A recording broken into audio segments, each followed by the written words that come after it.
안녕하세요. 한의사 윤수영입니다. 오늘은 폴 토마스 앤더슨 감독의 영화 팬텀 스레드에 관해서 이야기하는 시간을 가져보려고 하는데요.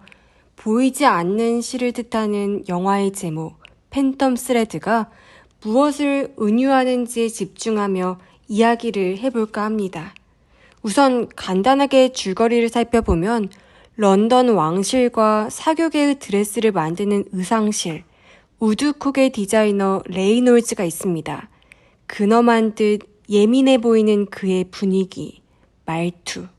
그는 자신의 작품에 영감을 주는 여성들을 뮤즈로 삼아 함께 지내다가 실증이 나면 버리는 습관이 있었죠. 어느 날 바람도 쐴 겸해서 레이놀즈는 시골로 향하는데요. 우연히 한 식당에서 웨이트리스로 일하고 있는 밝은 미소의 여인에게 반하게 됩니다. 여인의 이름은 알마. 둘은 저녁 약속을 잡고 레이놀즈는 알마를 자신의 집에 초대해 드레스를 만들어주죠.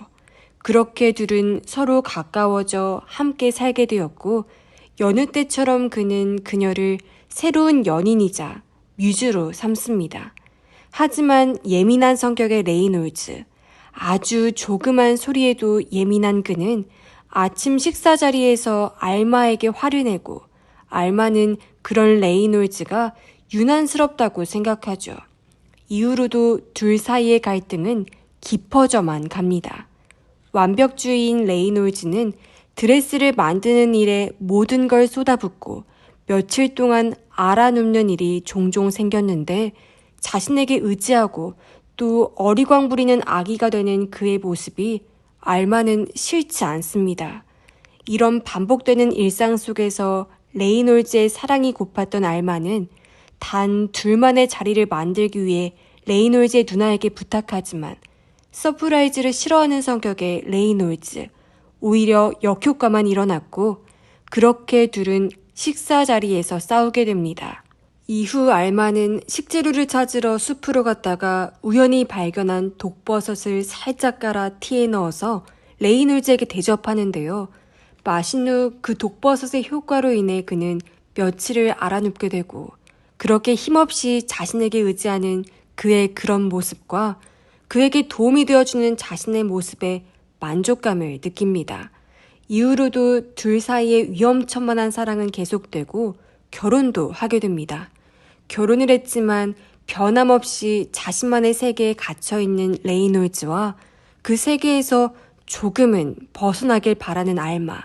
둘은 식사 자리를 가지게 되는데 알마는 평소 레이놀즈가 싫어하는 버터를 다시 한번 아스파라거스에 곁들이고 음식 속에 독버섯을 갈아 넣습니다.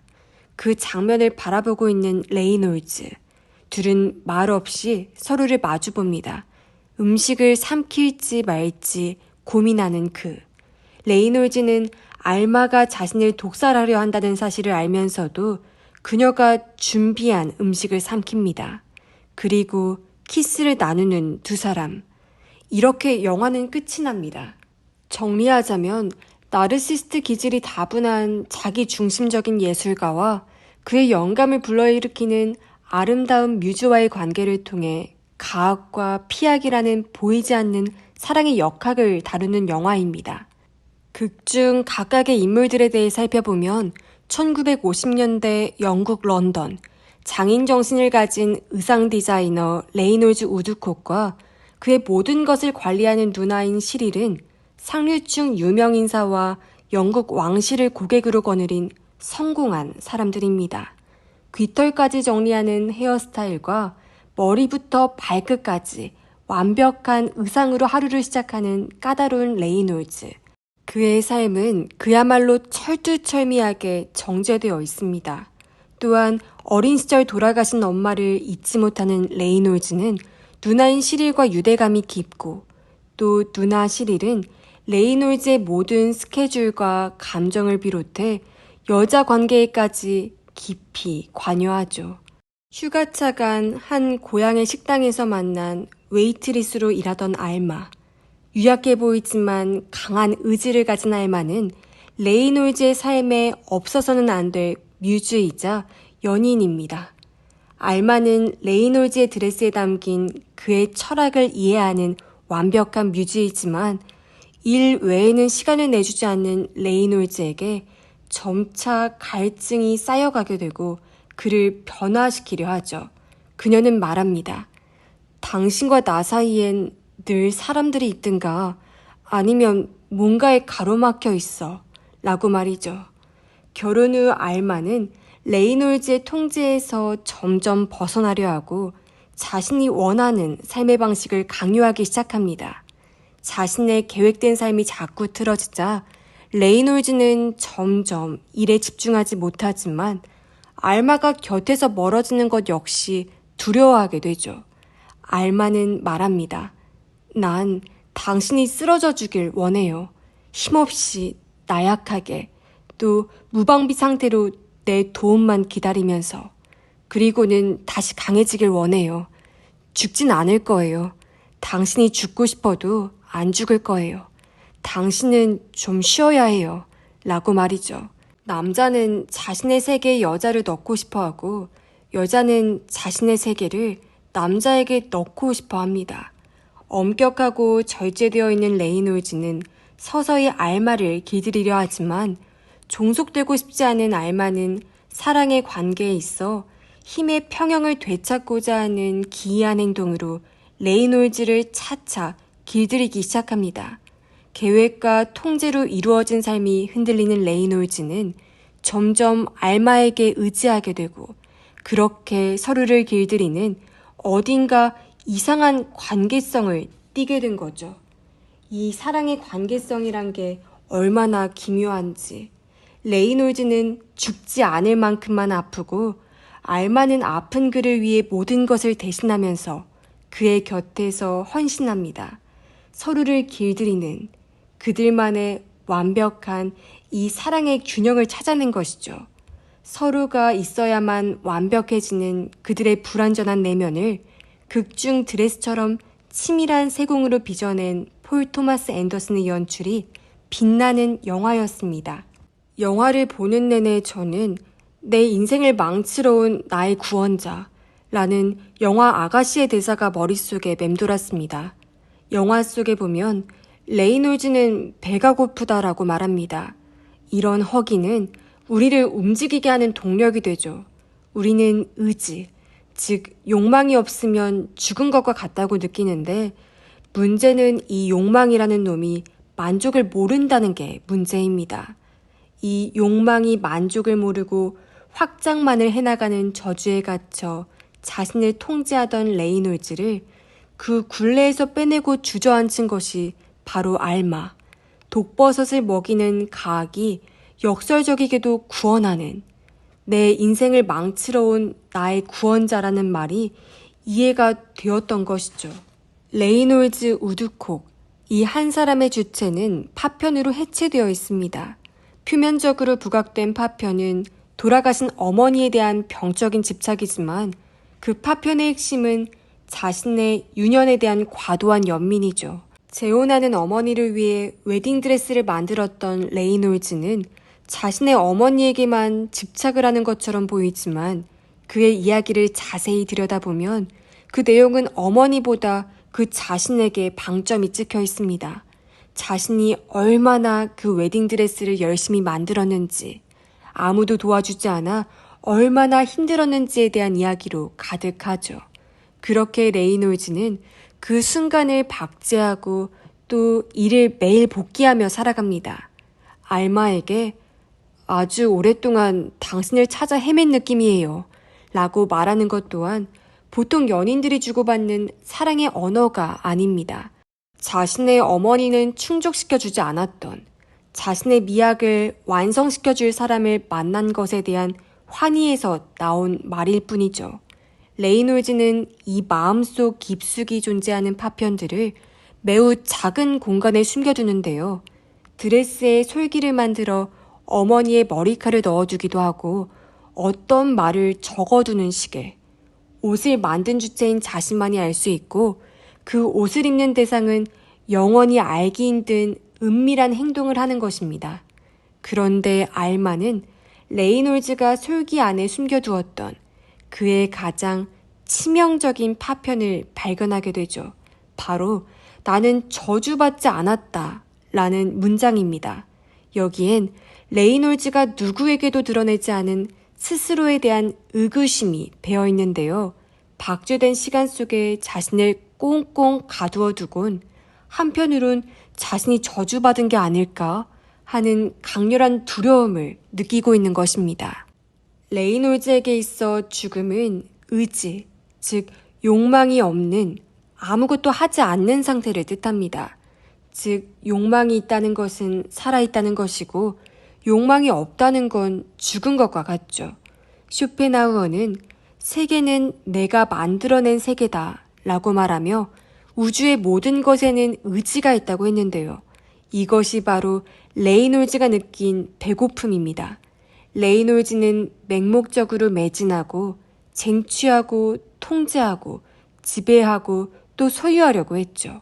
레이놀즈가 옷의 솔기에 나는 저주받지 않았다 라는 문구를 적어놓은 것은 자신이 의지, 즉 욕망의 굴레에 갇혀 스스로를 엄격하게 통제하고 살고 있음에도 애써 저주에 갇히지 않았다고 생각하는 것입니다. 현실 속 그는 욕망의 노예임에도 말이죠. 적당한 욕망은 원동력이 되지만 과하면 저주가 될 수도 있기에 어쩌면 우리 모두의 삶은 레이놀즈처럼 저주받은 지옥 속인 것입니다. 알마는 레이놀즈의 질서에 순종해온 다른 뮤즈들과는 달리 질서에 순종하지 않는 여성입니다. 질서를 깨부숨으로써 오히려 질서 아닌 질서 밖, 즉 반질서에도 진정한 구원이 있음을 레이놀즈에게 최초로 알려주는 콜럼버스이자 구원자인 것입니다. 알마는 질서 잡힌 레이놀즈의 세계에 소음과 거역, 그리고 죽음을 선물함으로써 역설적으로 레이놀즈를 구원합니다. 프로이트 이론에서 죽음을 선물하는 것은 비극이 아니라 구원의 시작입니다. 레이놀즈에게 있어 그의 어머니는 그의 욕망의 근원이자 종착점이었는데요. 역설적이게도 레이놀즈는 이 반질서적인 알마의 살해 시도 덕분에 그가 그토록 만나고 싶던 어머니의 환영을 마주하게 됩니다. 이렇게 첫 번째 독버섯 중독에서 회복한 레이놀즈는 알마 덕분에 질서라는 삶이 아니라 질서를 깨부수는 죽음 속에서야 욕망을 이룰 수 있다는 것을 처음 배우지만 이에 대한 확신은 아직 없는 상태인데요. 질서에 집착하는 의식이 아직 반질서에 이끌리는 무의식을 이기고 있는 상태이기 때문입니다.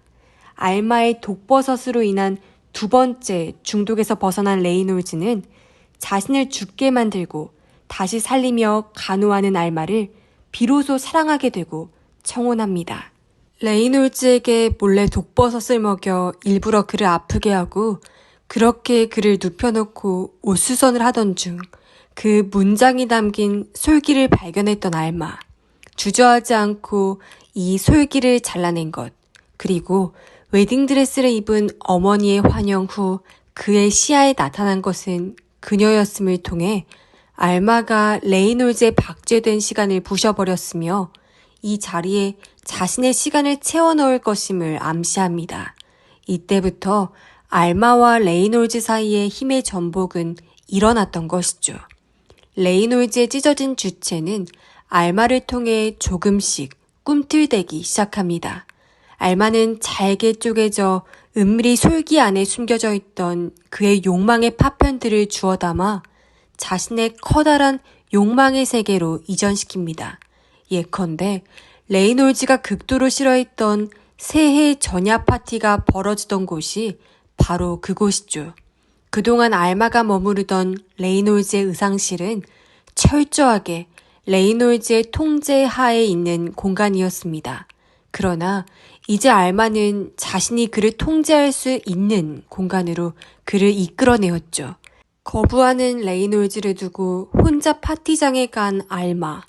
혼자 자택에 남은 레이놀즈는 자신의 욕망을 이루게 해준 알마를 다른 젊은 남자에게 잃을까 불안해했고 그의 선택은 질서 잡힌 그만의 공간을 떠나 무질서로 온몸을 적시며 무질서의 용광로나 다름없는 연말 파티장으로 들어서야만 했던 것입니다. 이렇게 무질서의 온몸이 흠뻑 젖어본 레이놀즈는 이제 자발적으로 독버섯을 먹습니다. 그에게 있어 이제 무질서는 구원이고 쾌락이기 때문입니다. 엔딩씬에서 레이놀즈는 옷을 만들고 있지 않습니다. 다만 알마를 마주하고 마지막 대사로 배고파 온다 라고 말할 뿐이죠. 이는 찢어진 주체의 욕망을 아예 뺏어버린 것과는 다릅니다. 오랜 시간 깊숙하게 잠들어 있던 욕망의 파편을 꺼내들게 한 것뿐이죠. 그건 누군가에게 의존하고 싶은 강렬한 욕망입니다. 알마는 그 대상을 자신으로 설정하고 욕망이 펼쳐질 수 있는 공간을 마련해 준 것이죠. 그렇게 찢어진 주체를, 잘못된 하자를 지닌 것이 아니라 그저 그 자체를 인간 본연의 속성으로 인정하고 끌어안으며 영화는 끝이 납니다.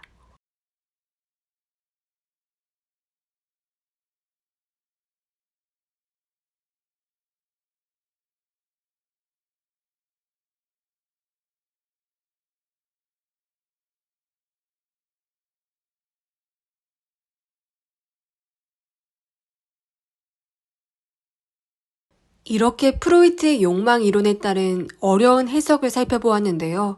정말 많은 분들의 해석과 리뷰를 읽어보고 참고했습니다.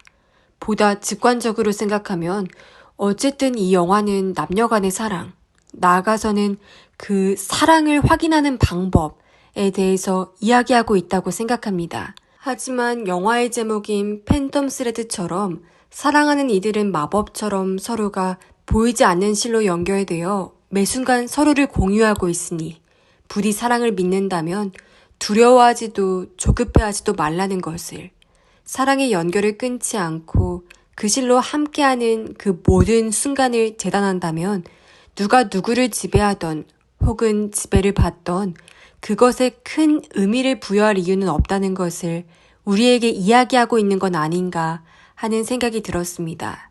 지금까지 영화 속에 들어주셔서 감사합니다.